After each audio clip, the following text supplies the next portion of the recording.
12 წლის წინ YouTube-ზე ატვირთული 28 წამიანი ვიდეო მასალა ფართო საზოგადოებისთვის სულ რამდენიმე დღეა გახდა ცნობილი და ამ ვიდეო მასალის გამოქვეყნების შემდეგ შეიძლება ითქვას, რომ კიდევ უფრო ბევრი კითხვა გაჩნდა გურამ დადიანიძის საქმეში. გაუჩინარებული ბიჭის დედა ირწმუნება, რომ ამ 28 წამიან ვიდეო მასალაში ისმის მისი შვილის ხმა, ის ამბობს, რომ ნამდვილებით შეუძლია თქვას, რომ სწორედ მისი შვილის განწირული ხვეწნა ისმის ამ ვიდეო მასალაში. 28 წამიან მასალაში ისმის ფრაზა კახა გეხვეწები არ დამტოვო. ახლა საინტერესო არის ჩატარდება ექსპერტიზის დასკვნა, როგორც ადვოკატი აცხადებს და სწორედ ექსპერტიზამ უნდა თქვას დანამდვილების ვისი ხმა ისმის ამ ჩანაწერში. უფლებადამცველი პირველებთან საუბრისას აღნიშნავს იმას, რომ აუცილებელია სპეციალური პროგრამით გასუფთავდეს ხმა იმისთვის, რომ კიდევ უფრო მეტად თვალსაჩინო გახდეს ექსპერტებისთვის თუ ვისი სიტყვები ისმის ჩანაწერში. ამასთან ერთად უფლებადამცველი ჩვენთან საუბრისას აცხადებს, რომ მისთვის უფრო მეტი კითხვა გაჩნდა ამ სისხლის სამართლის საქმეზე, რადგან მოწმეები, რომლებიც 12 წლის წინ გაუჩინარებულ ბიჭთან დაკავშირებით საგამოძიებო უწყებებს აძლევდნენ ჩვენებას, ყვებოდნენ, რომ საღამოს გვიან ღამით გაუჩინარდა ბიჭი, თუმცა კადრებში, რომელიც საზოგადოებამ ნახა, ჩანს, რომ არის დღე და ჩანს ისიც, რომ განსაცდელში მყოფი ადამიანი ითხოვს დახმარებას. როგორც დედა აცხადებს, გურამ დადიანიძის ეს არის მისი შვილი.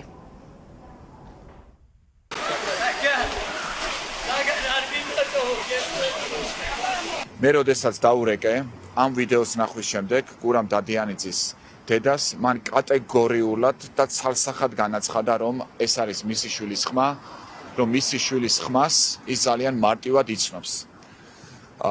მე მინდა მოგახსენოთ, რომ დამატებით ჩასატარებელია სხვა საგამოძიებო მოქმედებები, ასევე დასანიშნი არის ექსპერტიზა აღნიშნულ ხმასთან დაკავშირებით. საინტერესოა ძალიან იმ სიტყვების შინაარსი, რასაც აჟღერებს სავარაუდოდ აჟღერებს გურამ დადიანიძე, ის მიმართავს კონკრეტულ პირს და სთხოვს, რომ არ მიატოვოს და აქ მარტო სიტყვები არ არის ყურადსაღები, საყურადღებოა ასევე ის ტონი, რა ტონითაც ის სხვა პირს დახმარების თხოვნით მიმართავს. ეს არის განწირული ადამიანის ხმა ადამიანისა, რომელიც გასაჭირშია, რომელიც ითხოვს შველას. ისმის შეკითხვა, რა პრობლემა ქონდა ამ ადამიანს, რა გასაჭირში იმყოფებოდა ის, რა საფრთხეს ხედავდა ის და რატომ არ მიაქციეს ყურადღება. 12 წლის განმავლობაში გურამ დადიანიძის დედას უმტკიცებდნენ, რომ მისი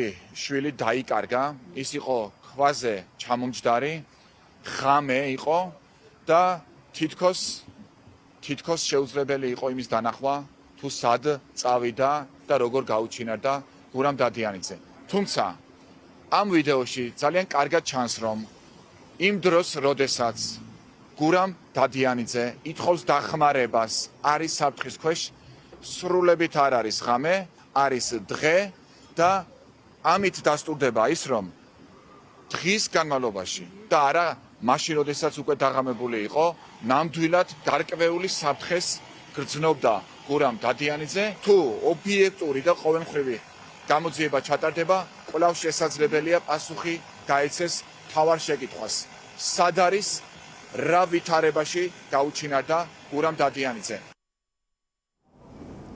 რა ვითარებაში გაუჩინარდა გურამ დადიანიძე, ეს არის კითხვა, რომელზე პასუხსაც 12 წელია დადიანიძის დედა ითხოვს, ის საგამოძიებო უწყებებში დადის, თუმცა მისთვის ამ დრომდე უცნობი არის, რა მოხდა რეალურად მლეთაში. როგორც ტარიელ კაკაბაძე ჩვენთან საუბრისას აცხადებს, ის უკვე ესაუბრა ვიდეოს ავტორს, რომელმაც სოციალური ქსელი სრულად მოიცვა, ყველა ამ ჩანაწერს ჩანაწერთან დაკავშირებით საუბრობს, როგორც ირკვევა, ვიდეოს ავტორს არ ჰქონდა ინფორმაცია, რომ მან მნიშვნელოვანი კადრები გადაიღო და ჯერ კიდევ 12 წლის წინ ატვირთა YouTube-ზე, თუ მას დაუჯერებთ ადვოკატის ინფორმაციით, მას საერთოდ არანაირი ინფორმაცია გურამ დადიანიძის საქმესთან დაკავშირებით არ აქვს. თუმცა მის ადვოკატს პირობა, რომ მოიძიებს ძველ ვიდეოებს, ძველ ფოტოებს და თუ რაიმე ხელში შესახები ინფორმაცია ექნება, მნიშვნელოვანი ინფორმაცია